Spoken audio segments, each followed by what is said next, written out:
बांग्लादेश में बीते कई दिनों से हंगामा मचा है।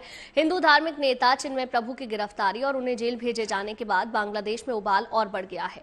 एक तरफ कट्टरपंथी हिंदू अल्पसंख्यकों को निशाना बना रहे हैं तो दूसरी तरफ बांग्लादेश की अंतरिम सरकार शांति कायम करने की अपील कर रही है। लेकिन स्थिति है कि हालात बेकाबू हैं। बांग्लादेश में पैदा हालात और अल्पसंख्यकों पर हमलों की दुनिया भर में निंदा हो रही है। ऐसी स्थिति में सभी की निगाहें अब अमेरिका के नवनिर्वाचित राष्ट्रपति ट्रंप पर टिकी है। उम्मीद जताई जा रही है कि अगले साल 20 जनवरी को ट्रंप सत्ता संभालेंगे तो बांग्लादेश की नकेल कसेंगे और तब जाकर वहां स्थिति में कुछ बदलाव हो सकता है, ऐसा माना जा रहा है। बहरहाल अभी बांग्लादेश में क्या हो रहा है, सरकार की ओर से क्या कदम उठाए जा रहे हैं और क्या स्थिति बन रही है, इन सब के बारे में हम आपको अभी अपने आज के इस स्पेशल कार्यक्रम में बताने वाले हैं। तो अब 20 जनवरी का इंतजार है क्योंकि ट्रंप के आने के बाद शायद कुछ राहत देखने को मिले, लेकिन फिर भी अभी इंतजार काफी लंबा है। 20 जनवरी को ट्रंप सत्ता संभाल लेंगे तो बांग्लादेश की नकेल कसेंगे, ऐसा उम्मीद जताई जा रही है। बहरहाल अभी बांग्लादेश में क्या कुछ चल रहा है, सरकार की ओर से कदम उठाए जा रहे हैं, लेकिन उसके बावजूद भी स्थिति चिंताजनक बनी हुई है।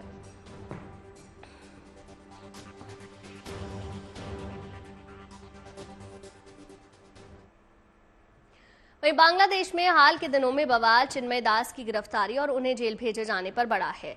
चलिए अब आपको दिखाते हैं चिन्मय दास आखिर हैं कौन और उन्हें जेल क्यों भेजा गया। बांग्लादेश में हिंदू समुदाय दहशत में क्यों है, अब तक किन किन मंदिरों पर हमले हो चुके हैं और जो हालात पैदा हुए हैं उनको लेकर कौन से सवाल हैं जो उठ रहे हैं, एक एक करके आपको समझाते हैं। देखिए, बांग्लादेश में हिंदू समुदाय का प्रमुख चेहरा है चिन्मय कृष्णदास। बांग्लादेश में इस्कॉन के धर्म गुरु भी हैं। बांग्लादेश में चटगांव के रहने वाले हैं चिन्मय दास। आपको बता रहे हैं कौन है ये और अब जेल में क्यों है। एक आश्रम चलाते हैं, समाज सेवा से भी जुड़े हुए हैं। शेख हसीना की सरकार गिरने के बाद से लगातार ये चर्चाओं में बने हुए हैं। हिंदुओं के अधिकारों के मामले में कई रैलियां इन्होंने की हैं। बांग्लादेश में हिंदुओं पर अत्याचार का मुद्दा समय समय पर उठाते रहे हैं और उसके बाद से लगातार चर्चा में है। देशद्रोह के आरोप में चिन्मय दास की गिरफ्तारी की गई है। गिरफ्तारी के विरोध में कई शहरों में अलग अलग जगह प्रदर्शन भी हुए हैं। चलिए अब आपको ये बता देते हैं कि आखिर इन्हें जेल क्यों हुई है, पूरा मामला क्या है। देशद्रोह की बात सामने आ रही है। देखिए, चिन्मय कृष्णदास के खिलाफ देशद्रोह का केस दर्ज किया है। राष्ट्रीय ध्वज के अपमान का इनके ऊपर आरोप लगा हुआ है। चिन्मय कृष्णदास समेत 19 लोगों पर आरोप लगाया गया है। गिरफ्तारी के बाद 26 नवंबर को कोर्ट में इनकी पेशी हुई। कोर्ट से जमानत याचिका खारिज, उसके बाद जेल इनको भेज दिया गया। चिन्मय दास के वकीलों ने आरोप खारिज किए हैं। 25 अक्टूबर को हुई रैली के आधार पर गिरफ्तारी हुई है, जिसके बाद से देशद्रोह का आरोप इनके ऊपर लगा है। 25 अक्टूबर को चटगांव में एक बड़ी रैली हुई थी और उस रैली को चिन्मय कृष्णदास ने संबोधित किया था। इस्कॉन ने चिन्मय दास की गिरफ्तारी की निंदा की है। बांग्लादेश में आपको बता दें 90% के लगभग मुस्लिम आबादी रहती है और बांग्लादेश में हिंदू समुदाय अल्पसंख्यक है और हिंदुओं का ही साथ देते हैं चिन्मय कृष्णदास और उनके खिलाफ अब देशद्रोह का आरोप लगाया जा रहा है।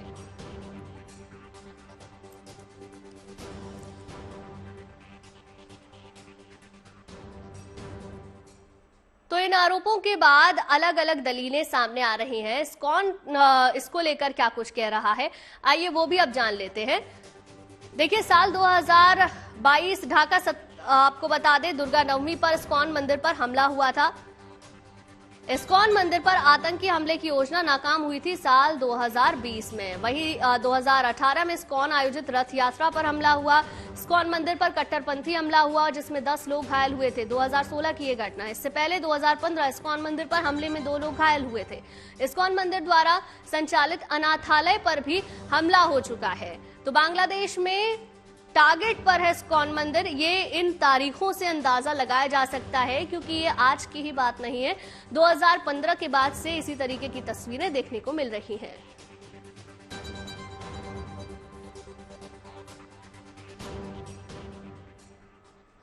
वहीं बांग्लादेश में उबाल और बवाल के बीच शांति कैसे कायम होगी, ये सबसे बड़ा सवाल है। बांग्लादेश की अंतरिम सरकार लोगों से शांति कायम करने की अपील कर रही है, लेकिन कट्टरपंथियों के हमले नहीं थम रहे। हिंदू धर्मगुरु चिन्मय दास को जेल भेजे जाने के बाद अब बांग्लादेश में इस्कॉन पर पाबंदी भी शुरू हो गई है।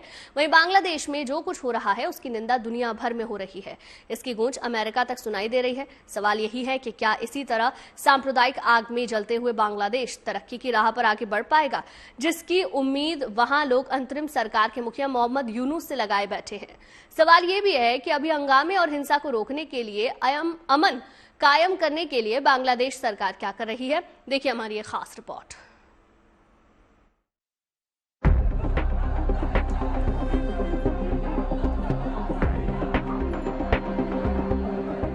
चटगांव की सड़कों पर बुधवार को हुआ ये प्रदर्शन बांग्लादेश के विस्फोटक माहौल की दास्तां बयां कर रहा है। चटगांव में इस्कॉन के संत चिन्मय दास की गिरफ्तारी और कोर्ट परिसर में हुई हिंसा के बाद हालात बेहद नाजुक हो गए हैं। हालांकि बांग्लादेश की अंतरिम सरकार और प्रशासन का दावा है कि स्थिति पर नियंत्रण और शांति बहाल करने के लिए एक्शन लिया जा रहा है। बांग्लादेश पुलिस ने चिन्मय प्रभु की गिरफ्तारी के मामले में एक्शन लेते हुए छापेमारी कर 30 संदिग्धों को हिरासत में लिया। इन लोगों पर चिन्मय प्रभु की गिरफ्तारी के बाद सुरक्षा कर्मियों पर हमले का आरोप है। वहीं पुलिस ने 6 लोगों पर सरकारी वकील की हत्या करने का भी आरोप लगाया है। बांग्लादेश के अधिकारियों से देश में हिंदुओं के लिए शांतिपूर्ण माहौल को बढ़ावा देने का आग्रह किया गया है।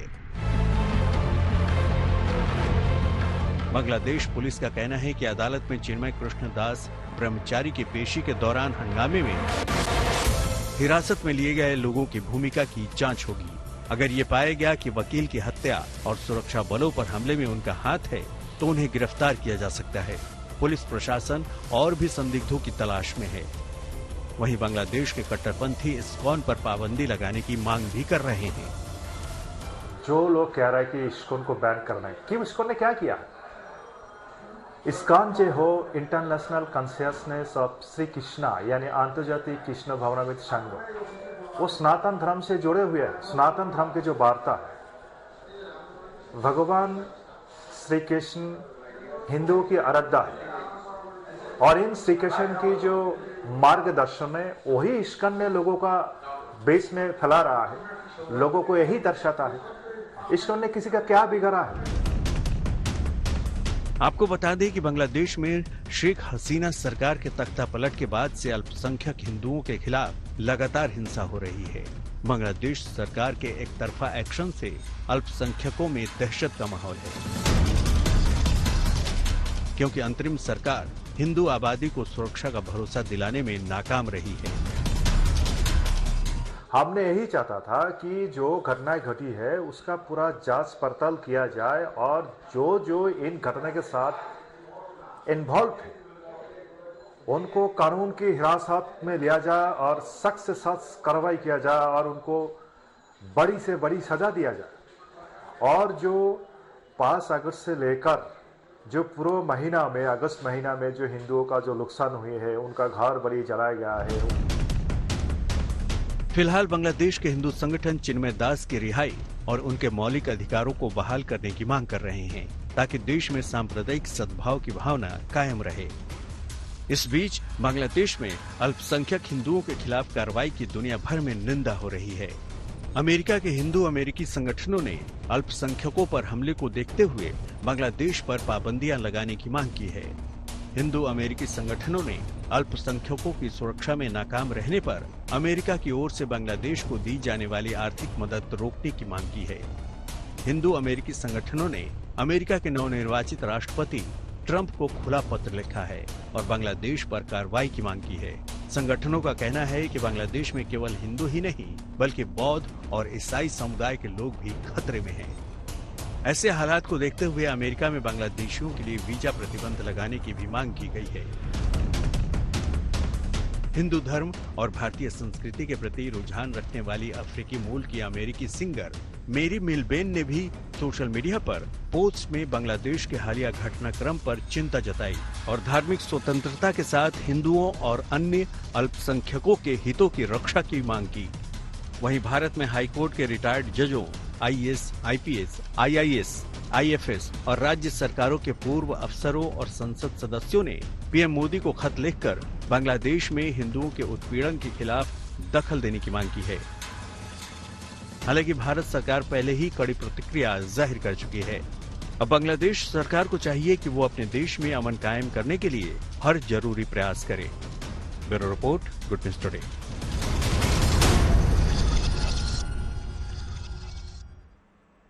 बांग्लादेश में हिंदू मंदिरों पर हमले हो रहे हैं। बांग्लादेश में तख्ता पलट के बाद से ही हिंदू समुदाय निशाने पर है और इसके खिलाफ वहां के हिंदू लगातार आवाज भी उठा रहे हैं। लेकिन हद तो तब हो गई जब सनातन के अधिकारों को उठाने वाले इस्कॉन के संत चिन्मय प्रभु को एक फर्जी मामले में गिरफ्तार करके जेल भेज दिया। इस बात पर जब हिंदू समुदाय ने शांतिपूर्वक प्रदर्शन शुरू किया तो पुलिस और सरकार की शय पर कट्टरपंथी मंदिरों को निशाना बना रहे हैं। हिंदुओं के घर और दुकानों पर भी हमला किया जा रहा है। देखिए खास रिपोर्ट।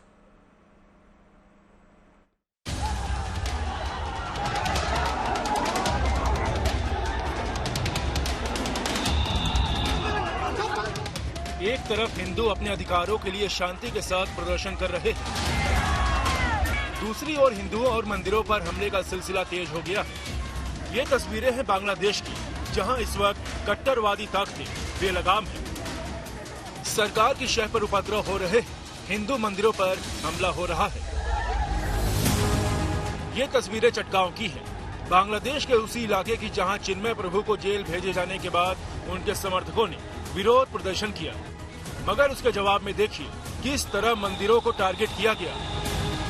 पहली तस्वीर चटगांव के कोतवाली इलाके में लोकनाथ मंदिर की है, जहां जमकर पत्थरबाजी हुई। दूसरी तस्वीर हजारी गली के काली मंदिर की है, यहां भी जमकर तोड़फोड़ हुई, हंगामा हुआ।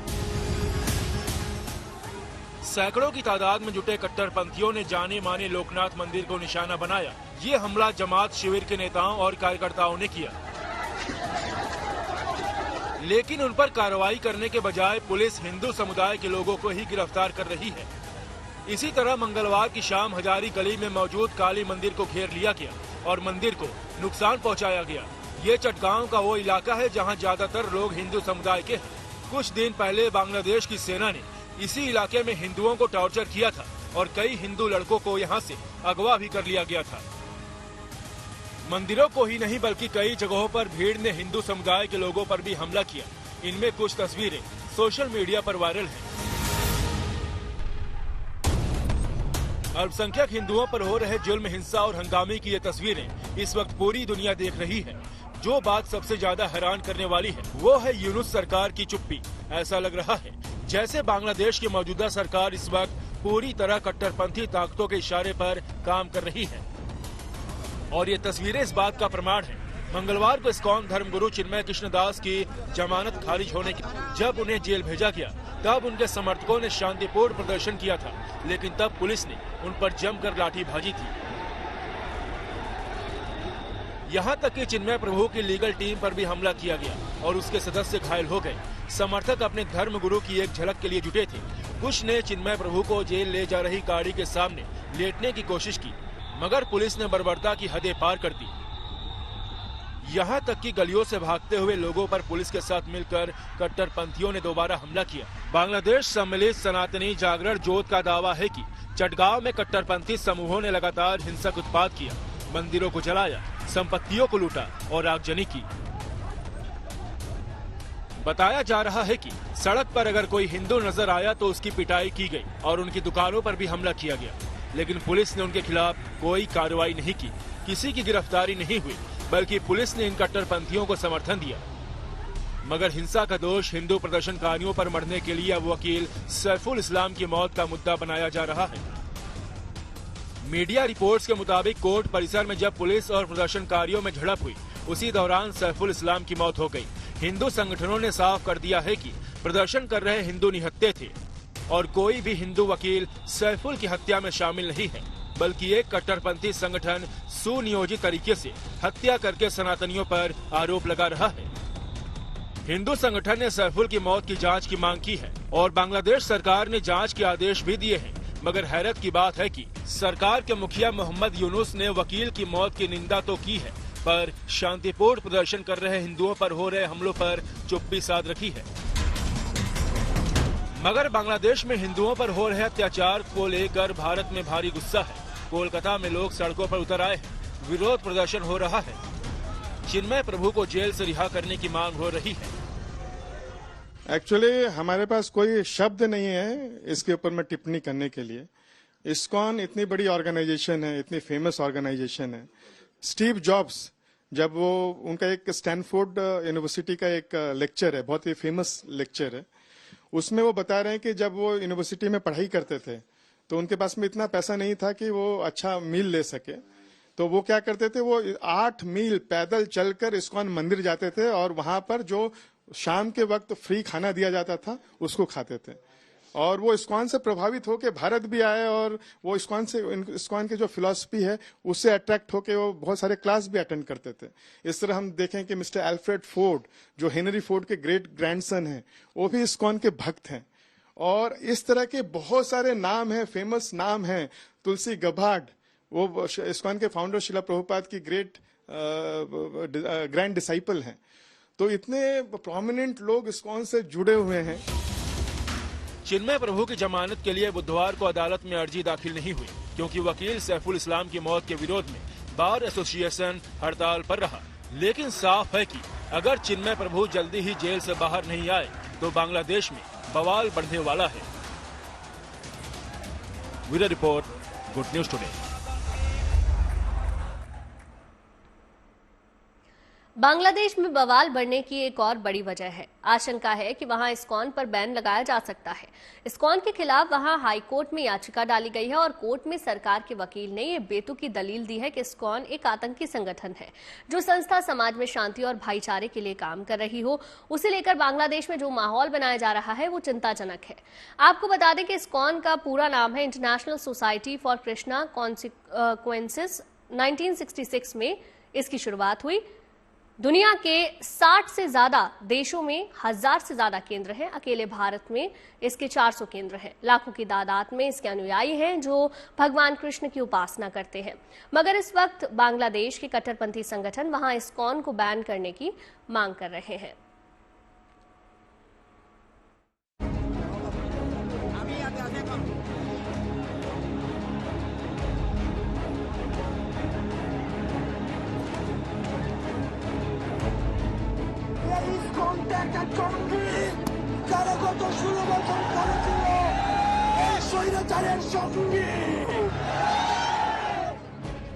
शेख हसीना सरकार की विदाई के बाद बांग्लादेश में कट्टरपंथी बयार है। वो ताकतें जो अभी तक हाशिए पर थी अब खुलकर खेल रही है। नफरती एजेंडे को तेजी से आगे बढ़ा रही है। अल्पसंख्यकों, खासकर हिंदुओं के खिलाफ नफरत का माहौल बनाया जा रहा है और उसे सरकार का मौन समर्थन है।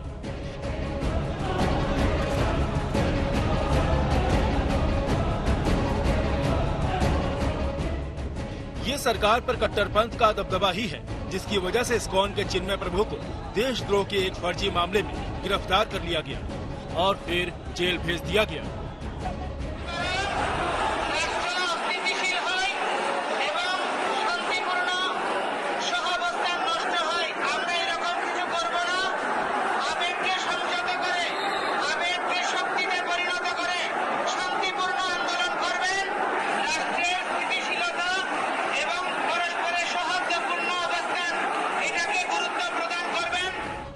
लेकिन बात यहीं खत्म नहीं होती।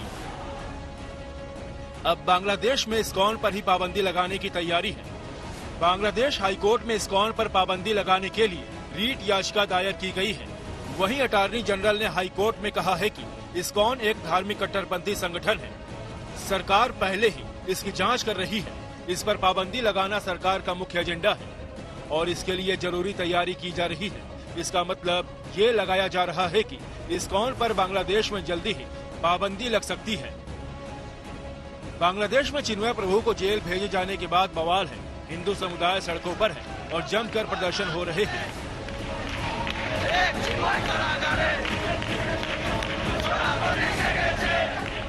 इस बीच एक वकील ने हाईकोर्ट में इस्कॉन पर पाबंदी लगाने की याचिका दाखिल की, जिसे हाईकोर्ट ने मंजूर कर लिया। हाईकोर्ट ने अटॉर्नी जनरल से इस्कॉन को लेकर सरकार का रुख और देश के हालात पर गुरुवार सुबह तक रिपोर्ट देने के लिए कहा है। साथ ही कानून व्यवस्था को दुरुस्त रखने के लिए भी कहा है। माना जा रहा है कि सरकार का जवाब इस्कॉन के खिलाफ होगा। बांग्लादेश की मौजूदा सरकार में कट्टरवादी ताकतों का जैसा दखल है, उसे देखते हुए इस्कॉन के खिलाफ अगर कोई कदम उठाया जाता है तो हैरत की बात भी नहीं होगी, क्योंकि कट्टरपंथी पहले से ही इस्कॉन को बैन करने और इस्कॉन अनुयायियों की हत्या करने का नारा खुलेआम लगाते आ रहा है। सरकार ने ऐसी ताकतों के खिलाफ तो कार्रवाई नहीं की, उनके उलट हिंदुओं के अधिकारों की मांग उठा रहे चिन्मय प्रभु को गिरफ्तार कर लिया है। आरोप लगाया कि एक रैली में जहां वो मौजूद थे, भगवा झंडे को बांग्लादेश के ध्वज से ऊपर रखा गया। हालांकि ये आरोप बेबुनियाद है, मगर अल्पसंख्यक हिंदुओं की आवाज दबाने के लिए उन पर केस दर्ज किया गया है और जेल भेज दिया गया। इसके बाद से बांग्लादेश में जबरदस्त विरोध प्रदर्शन हो रहे हैं, इसलिए सरकार ज्यादा सख्त कदम उठाते हुए इस्कॉन को ही बैन करने का मन बना रही है। ये बांग्लादेश की त्रासदी नहीं तो और क्या है कि एक शांतिप्रिय और सामाजिक काम करने वाले संगठन पर बैन लगाने की तैयारी है, जबकि बांग्लादेश के दुश्मन रहे कट्टरपंथी ताकतों को शह दी जा रही है। मोहम्मद यूनुस की सरकार ने जमाते इस्लामी से पाबंदी हटा दी है, जिसने बांग्लादेश के 1971 के मुक्ति संग्राम के दौरान पाकिस्तान का साथ दिया था। सरकार ने तर्क दिया कि जमाते इस्लामी की आतंकवादी गतिविधियों में सीधे तौर पर शामिल होने की कोई सबूत नहीं है। जाहिर है बांग्लादेश में इस वक्त कट्टर इस्लामी गुटों का दबदबा है, जो हिंदू धर्म के प्रसार के नाम पर इस्कॉन को निशाना बना रहे हैं। हिफाजते इस्लाम जैसे संगठनों ने अल्टीमेटम दिया है कि अगर इस्कॉन पर प्रतिबंध नहीं लगाया गया तो वो इसके भक्तों पर हमला करेंगे। बयान दिए जा रहे हैं कि इस्कॉन भक्तों को पकड़कर मार देंगे। हमने ये भी देखा कि इस्कॉन हमेशा लोगों के दुख सुख में खड़ा रहता है। आज तक 8 बिलियन फ्री मील्स इस्कॉन ने पूरे विश्व में सर्व किया है। 8 बिलियन। इतना सर्व करने के बाद भी हम लोग कभी अपना ढाल नहीं ठोकते हैं कहीं। और कोविड के समय में भारत में 15 करोड़ लोगों के साथ बहुत डिफिकल्ट सिचुएशन है। मैं खुद सवेरे निकलता था और हम लोगों को दाल चावल अलग अलग इलाके में जाते थे अपनी स्वास्थ्य की फिक्र किए बिना। बांग्लादेश में भी नेचुरल कैलेमिटीज जब भी होती है होती रहती है, वहां पर हमारे इस्कॉन भक्त बिना किसी की धर्म जाति देखे वहां पर जाके वो सेवा करते हैं, उनको सर्व करते हैं। इसके लिए बहुत लोग इस्कॉन को लोग क्वेश्चन भी करते हैं कि जो लोग आपको मार रहे हैं आप उनको ही सर्व कर रहे हैं।